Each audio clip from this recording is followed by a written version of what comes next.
Deadly Invite Part 1. She wanted a soft life, but what she walked into wasn't luxury, it was sacrifice. A beautiful university girl, a mysterious mansion in Ikoyi, a lifeless body vomiting money, and a secret cult maxed by gold. This isn't just a story, it's a warning.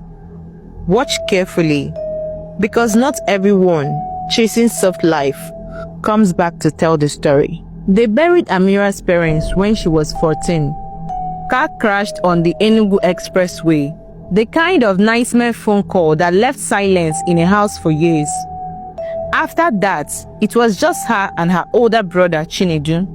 He was 22 then, already hustling through university, already working night shifts to feed them.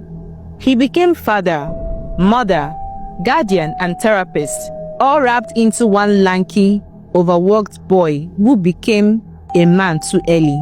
By the time Amira got admitted into Lagos State University, Chinedu had become a respected lecturer in Benin.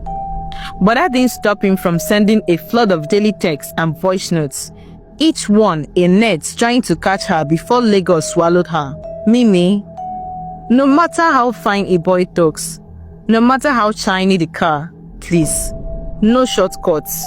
This city eats girls alive. But Amira was tired of surviving. She wanted to leave. Amira arrived in Lagos with one box, one dream and one lie. I'm just here to study. But the more she saw, the more her heart ached. Instagram timelines painted perfect lives, designer bags, champagne brunches, girls her age being flown to Dubai and gifted Benz keys like party souvenirs. Meanwhile, Amira counted her last 500 naira notes in her hostel room, drinking garri with no sugar. Her roommate, Toke, was her polar opposite, calm, God-fearing, and 2 years ahead in school. She was the kind of girl who read her Bible out loud, journaled about red flags, and kept pepper spray on her keychain. And Toke noticed the shift. She saw the late night makeup, the tighter dresses, the sudden perfume addiction, and phone glued to Amira's hand like it had secrets. So one night she spoke. Mimi, listen. I know Lagos looks sweet. I know the soft life is tempting. But please, don't let fine promises lead you into a dark place. Everything glittering here might just be someone's funeral clothes. Amira smiled politely, but deep inside, the hunger was already screaming. Amira started hanging out with different kinds of guys. Different kinds of luxury cars always dropped her in front of her hostel every morning. People whispered as she walks majestically into her room. But she doesn't care. All she knows was that she was making money. She would sit on her bed counting the creep's notes, smiling and whispering to herself, life no suppose hard though. She doesn't attend classes often as she used to. Instead, she would take herself out in a luxury restaurant or exotic bars, taking selfies with a fancy food on the table, trying to attract wealthy men. She was always on her phone, making reels for her fans. Most girls in her department envied and admired her. She was always looking hot and fresh. Some men in her department would try to woo her, but she doesn't have time for broke guys. If you don't have the moolah, you shift one side. This food is meant for the odogus who could afford me. Better stick to your cheap girlfriend. I'm not your mate, she would always say to them. Then one day, a message popped on her screen on a Thursday night, just as she lay in bed, eyes red from scrolling Instagram and comparing her life to everyone else's. Lion's Crest Private. Hello pretty, I've been watching you. Come dressed in gold, you'll never suffer again. Location, 49B Queens Drive, Ikoyi. Name, Chifarinze.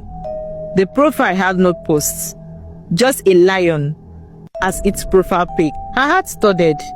The name sounded powerful. Old money, the kind of wealth that didn't blink at poverty. She didn't tell Token. She didn't respond to her brother's voice note that night either. I had a dream about you. Don't go anywhere new this week, I'm begging you. But Amira had already decided. Just one night she told herself, just one step into the soft life. She borrowed a gold gown from a girl 2 blocks away, the kind of dress that fits like sin and shimmered like temptation. She got ready like a bride on her wedding night. Hair, bone straight Brazilian. Lashes, thick like whispers in the dark. Her shoes were loud on concrete but soft on carpet. Her perfume left a trail like a warning. Her heart beat like a question. Before stepping out, she paused at the mirror. Her eyes sparkled, her lips curled, and deep inside, her gut twisted, but she smiled past it. Before she left, she saw a voice note from Chinedu. "Just checking on you. You good?" She didn't listen. She only smiled and whispered, "I'll be." Then she slid into the Uber and watched the street lights blow like a dream. 49B Queen's Drive. The mansion was breathtaking, not in a good way. More like a place God had abandoned a long time ago.